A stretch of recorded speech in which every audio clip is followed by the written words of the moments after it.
ఎప్పటికైనా సొంతం. రాదురా ఏ విజయం నీ కోసం నా కోసం, ఎటుపోదురా నువ్వు చేసిన కష్టం ఎప్పటికైనా సొంతం.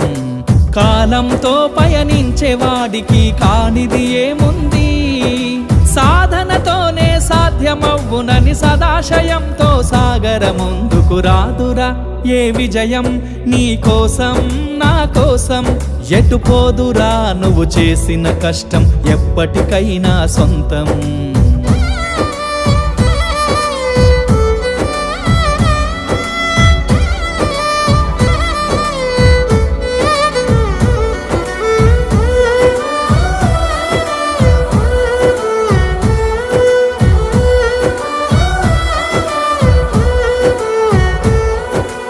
ఆకాశంలో అలలాగా పోయే ఆ పక్షులనే చూడు, అనుకున్న గమ్యం